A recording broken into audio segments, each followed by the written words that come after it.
चलें ये खुश आइंद बात एग्जैक्टली जैसे असद ये बात कर रहे हैं कि ये इजलास हो गया जिस पर हमने कल देखा कि कल रात 11:15 बजे सदर साहब की जानिब से इस पर दस्तखत किए गए समरी पर, और ये भी कहा जा रहा है कि ये इजलास पहले से ही स्पीकर की जानिब से बुला लिया गया था, लेकिन जो रिएक्शन सदर हाउस की जानिब से आया है वो भी आपको बता देते हैं। वो ये सामने आया है कि मुमलिकत ने निगरान वज़ीर आज़म के लहजे और इल्ज़ामात पर तहफ़्फ़ुज़ात का इजहार करते हुए सदर ममलिकत की जानिब से कहा गया कि निगरान वज़ीर आज़म का जो लबो लहजा था वो काबिल अफसोस है।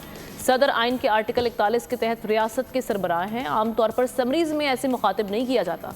चीफ एग्जीक्यूटिव ने सदर को पहले सीगे में मुखातिब किया, समरी में नाकाबिल कबूल ज़बान और बेबुनियाद इल्ज़ामात लगाए। तो इस सूरत हाल में दो सवाल हम आपके सामने रख रहे हैं, वो ये कि क्या सदर ने आइन शिकनी से बचने के लिए समरी पर दस्तखत किए, और दूसरा ये कि आज जो नेशनल असम्बली का इजलास हुआ वो प्रेसिडेंट के कहने पर हुआ या स्पीकर कौमी असम्बली के कहने पर हुआ।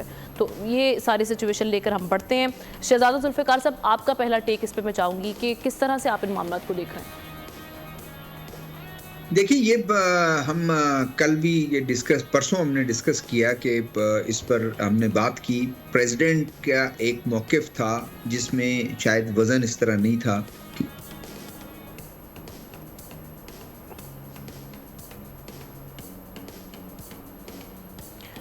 तो जनाब, एक जानिब हम देख रहे थे कि प्रेसिडेंट आरिफ अलवी जो कि कल तक अंडर फायर थे, और ये कहा जा रहा था कि नेशनल असम्बली का जो इफ्तिताही इजलास है उसकी समरी पर दस्तखत नहीं किए जा रहे, लेकिन कल रात 11:15 बजे यानी 11th आवर पे कमोबेश उस वक्त ये उसी तरफ में आ रहा हूँ कि एक ये था, और उन्होंने मेरा भी यही ख्याल था और मेरा मौक़िफ़ परसों भी यही था कि बिल आखिर ये होगा, और ये खुश असलूबी से प्रेशर दोनों तरफ से बढ़ रहे थे। और उसके बाद असम्बली के इजलास जैसे आपने कहा कि उन्होंने बुला लिया था और स्पीकर ने और सदर ने भी दस्तखत कर दिए। मेरे ख्याल में अब इसमें कोई इबाम नहीं है। सदर ने वो ऑलरेडी इजलास उन्होंने बुला लिया था, सदर ने भी वो कर दिया, तो वो एक जो आईनी एक तकाजा है वो पूरा हो गया।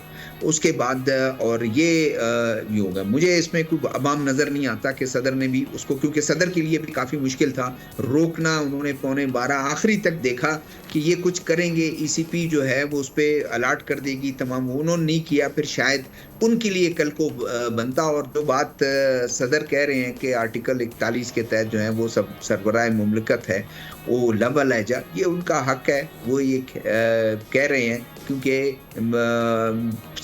सरबराह मुमलिकत जो है वो एक बहुत बड़ा ओहदा होता है। और उसमें ज़ाहिर है किसी को जो है वो उनके कोई बात इस वक्त डॉक्टर आरिफ अलवी की नहीं हो रही, इस वक्त बात हो रही है सदर मुमलिकत की बात हो रही है। तो जाहिर है उस पर उनका वो है, वो उनकी बात बिल्कुल ठीक है। जी ठीक है। सब्सक्राइब करें और बेल दबाएं ताकि कोई खबर रह न जाए।